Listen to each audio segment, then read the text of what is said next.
सबको जय मसीह की। आइए अंकुर निर्ला जी के द्वारा वचनों को जान। अय्यूब ने एक भी बार अपने मुंह से परमेश्वर की निंदा नहीं की। उसके बच्चे मर गए, सब कुछ खत्म हो गया। उसने कहा प्रभु ने दिया, प्रभु ने लिया, उसी का नाम धन्य है। वो परमेश्वर को गालियां नहीं निकाली। उसने परमेश्वर से सवाल जवाब नहीं किया, क्यों नहीं किया, तू तर्क नहीं किया। वो परमेश्वर की रजा में रहकर वो परमेश्वर से प्रार्थना करता रहा।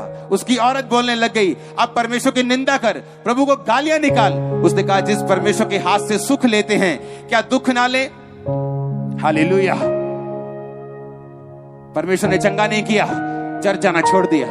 परमेश्वर ने वीजा नहीं दिया, चर्च जाना छोड़ दिया। कोई घर में कुछ एक्सीडेंट हो गया, परमेश्वर से दूर हो गए। चर्च गए कितनी देर हो गई? हाँ जाते हैं, क्रिसमस वाले दिन जाते हैं और ईस्टर वाले दिन जाते हैं। ऐसा काम करने के लिए तो परमेश्वर ने आपको नहीं बुलाया। अय्यूब इसीलिए ब्लेस्ड था क्योंकि वो सेवा करता था। इसीलिए बाद में भी उसकी लाइफ में फिर ब्लेसिंग आई। जब वो अपनी परीक्षा में खड़ा रहा, जब वो अड़ा रहा, जब परमेश्वर ने मुझे सेवा करने के लिए बोला तो मैं बहुत निराश रहता था। क्रूसेड करवाता था कि परमेश्वर मुझे हील करे, और फिर भी चंगाई मेरी लाइफ में नहीं होती थी। लोग चंगे हो जाते थे तो मैं प्रभु से निराश रहता था। प्रभु को बोलता था परमेश्वर इस बार तूने चंगा ना किया तो मैं सुसाइड कर लूंगा। तो परमेश्वर ने मुझे चंगा तब तक नहीं किया जब तक मैंने अपने शब्दों को चेंज नहीं किया, जब तक मैं दीन मन होकर उसके सामने नहीं गया। और परमेश्वर की आत्मा ने मुझे बोला जिस नल से पानी निकलता है वो नल कभी भी सूखा नहीं रहता। अगर तू सेवा करेगा, अगर आशीष तेरे अंदर से निकलेगी, चंगाई तेरे अंदर से निकलेगी, तो तू भी चंगाई से रहित नहीं रहेगा, तू भी आशीष के बिना नहीं रहेगा। वो टाइम था, सेवा को करना शुरू किया, आज तक मुंह पीछे नहीं किया, आज तक पीछे नहीं देखा और ना ही कभी देखूंगा। और परमेश्वर ने बरकत को दिया, आशीष को दिया, चंगाई को दिया, हर वो चीज थी जो मैंने मांगी। Hallelujah, hallelujah. और वही वो आपको देना चाहता है अगर आप उसकी सेवा करने के लिए तैयार हैं। इसीलिए तो वो कहता है कि मैं अपना आत्मा सब मनुष्य को दूंगा, क्योंकि वो सबको इस्तेमाल करना चाहता है। नहीं तो वो क्यों देगा आपको अपना आत्मा? क्यों आपके बेटे और बेटियों को भविष्यवाणी करने की ताकत देगा? क्यों आपके दास दासी पर भी अपना आत्मा उंडेलेगा? क्यों उसने 120 लोगों के ऊपर पवित्र आत्मा उतारा? क्यों सिर्फ प्रेरितों के ऊपर नहीं उतारा? 120 में विश्वासी भी थे, इवेंजलिस्ट भी थे, सब पर पवित्र आत्मा क्यों उतारा? क्योंकि परमेश्वर ये चाहता है कि अंत के दिनों में जब परमेश्वर ने कहा मजदूर थोड़े हैं और फसलें पक चुकी हैं, कि आप जीसस क्राइस्ट के बारे में बता सकें। आपको मालूम है यीशु मसीह धर्म जात को बदलने नहीं आए, वो एक नया धर्म बनाने के लिए नहीं आए, वो जीवन बदलने के लिए आए, वो नशों से आजाद करने के लिए आए, बीमारियों से आजाद करने के लिए आए, कैंसर से छुड़ाने के लिए आए। आपको क्या करना है? आपको जीसस क्राइस्ट के बारे में प्रीच करना है। तो अपनी दुकान पे प्रचार करो, अपनी जॉब के ऊपर प्रचार करो। लेकिन प्रॉब्लम ये है, दुकानों पे अगर लड़कियों की बातें 24 घंटे करेंगे तो प्रचार किस रीति से करेंगे? जहां जॉब करते हैं वहीं पे चक्कर हो गया, वहीं कोई ना कोई फंसा लिया है, तो प्रचार कैसे करेंगे? जहां काम करते थे वहीं चोरी कर रहे हैं, तो प्रचार कैसे करेंगे? जिस घर ड्राइवर लगे थे वही तेल की चोरी कर रहे हैं, तो उस बॉस को प्रचार किस मुंह से करेंगे? आत्मा बोलेगा ही नहीं, क्योंकि जीवन पाप में जा चुका। और यही शैतान का मकसद था।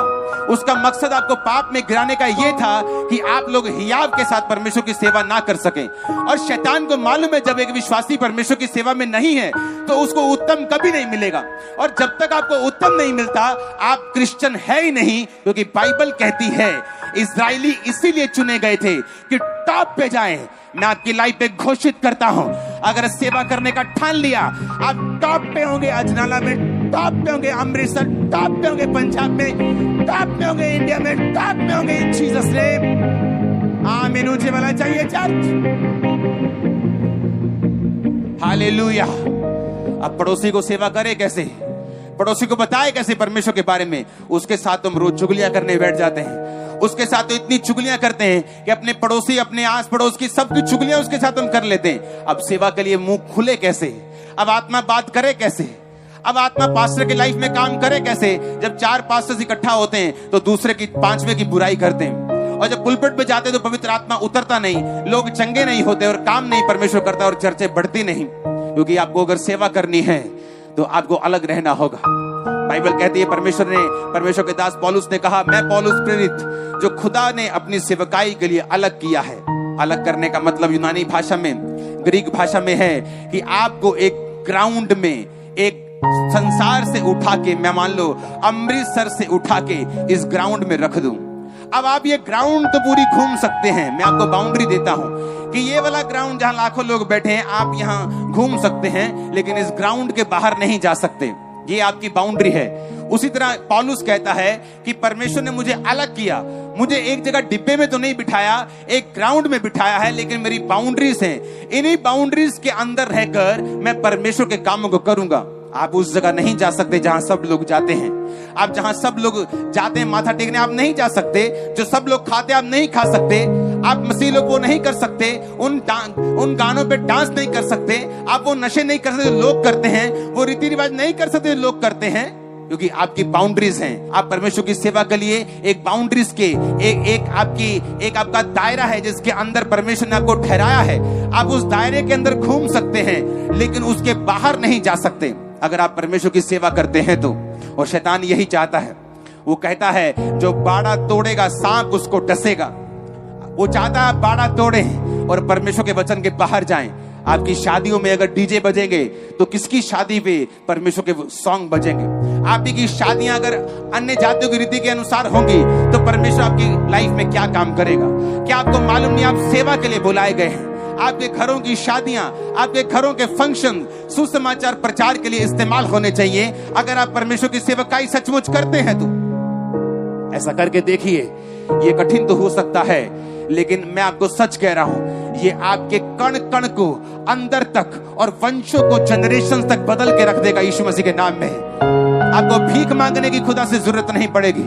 एक राजे का बच्चा कभी भी राजा के पास सुबह जाके भीख नहीं मांगता कि पापा मुझे ब्रेकफास्ट चाहिए। वो राजा मारेगा उसको, जुतियां मारेगा, उन पिटाई करेगा उदी। हाँ, कि तू राजे का बच्चा है, तू नाश्ता मांगने के लिए पैदा नहीं हुआ। ये सब कुछ तेरा है, ये सब तेरा, ये सब पैसा, ये सब शान और शौहरत सब तेरी है। आज सीख कैसे राज करते हैं, ये मुझसे सीख। परमेश्वर ने आपको भिखारी होने के लिए नहीं बुलाया है, आपको रोने धोने के लिए नहीं बुलाया है। उसने आपको राज करने के लिए बुलाया है, बरकत देने के लिए बुलाया है। हमारा राज इस दुनिया का नहीं, हमारा राज इस दुनिया का नहीं, हमारा राज आत्मिक है। हम आत्मिक रीति से राज करने के लिए बुलाए गए हैं। हालेलुया। और इस दुनिया में भी बरकत पाने के लिए बुलाए गए हैं। इस दुनिया की सारी आशीषें आप लोगों के लिए पहले बनाई गई हैं। परमेश्वर ने कहा मैंने इस्राएलियों को इसलिए चुना कि सबसे उत्तम कर सकूं, सबसे श्रेष्ठ कर सकूं, सबसे ऊंचा कर सकूं। Hallelujah, hallelujah. इस्राएली लोग, इस्राएली कौम, इब्रानी कौम, हिब्रू कौम, जो इस्राएल की जनता है, जिसे परमेश्वर ने चुना। 101 करोड़ के देशों ने उसके खिलाफ युद्ध किया, लेकिन कभी जीत नहीं सके। उस 50 लाख, उस 70 लाख के देश से वो जीत नहीं सके, क्योंकि यहोवा का देश है, वो जीसस क्राइस्ट का देश है। आज भी उसका वचन उस देश पर है। हालेलुया। और आप आत्मिक इजरायली हैं। वो वचन आपकी लाइफ में पूरा होगा जिस दिन आप फैसला कर लेंगे कि खुदाबंद आज से मैं और मेरा घराना सेवा करेंगे। आप जिस भी चर्च के मेंबर हैं, आप जहां भी जाते हैं, आप ऐसा नहीं बोलते मैं किसी चर्च का मेंबर नहीं हूं, मैं घर बैठ के वर्शिप करता हूं। बाइबल कहती है हमें किसी ना किसी कलीसिया के मेंबर होना है। वचन कहता है, पौलुस कहता है कि हमें इकट्ठे होना छोड़ना नहीं है। कलीसियाओं की रीति के अनुसार हमें कलीसिया में जाना है।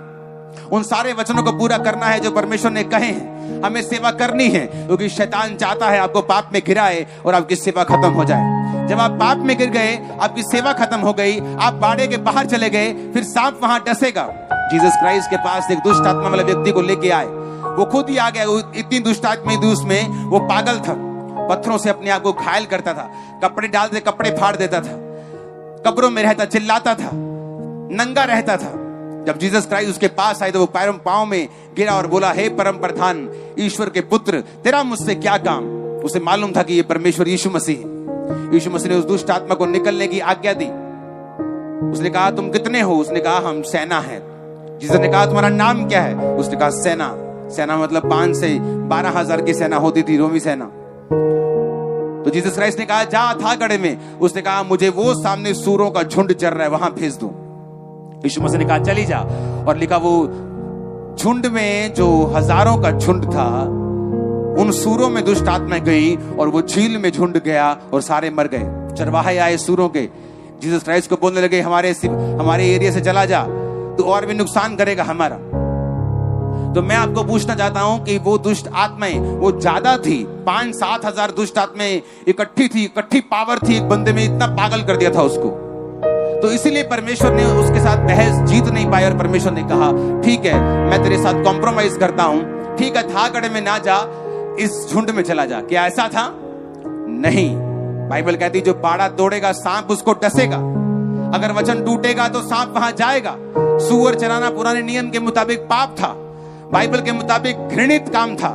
और शैतान ये कह रहा था कि वो देख तेरे वचन के खिलाफ एक काम हो रहा है, मैं वहां जाना चाहता हूं। और लीगली शैतान के पास राइट है, उसके पास अधिकार है कि जहां खुदा के वचन टूटेगा वहां वो काम कर सकता है। और इसीलिए वो उन सूरों में चला गया। आज जब वचन टूटता है तो लीगली शैतान आपकी लाइफ में काम करता है। आप परमेश्वर की दुहाई देते हैं, आप प्रभु से बोलते परमेश्वर ऐसा क्यों हो रहा है, वो होगा क्योंकि शैतान के पास अधिकार है काम करने का अगर आप परमेश्वर के वचन को तोड़ते हैं। इसलिए वचन कहता है, इसलिए मन फिरा, इसलिए अपने अपने पापों से मन फिराकर लौट आओ ताकि परमेश्वर के सम्मुख से विश्रांति शांति के दिन तुम्हारी जिंदगी में आ सके। जैसे आप मन फिराते हैं, आप नशों से, पाप से, गंदगी से आप मन फिराते हैं, परमेश्वर की ओर से शांति आपकी लाइफ में एंटर करती है। आज वही शांति का पैगाम मैं लेके आया हूं। मुझे मालूम है आप लोग सेवा करने के लिए तैयार हैं, मुझे मालूम है आप प्रचार करने के लिए तैयार हैं, मुझे मालूम है आप जीसस क्राइस्ट के बारे में रोज बात करेंगे, अपने रिश्तेदारों, अपने नगरों, मोहल्लों को बचाएंगे और आप टॉप पे होंगे। ये भविष्यवाणी याद रखना।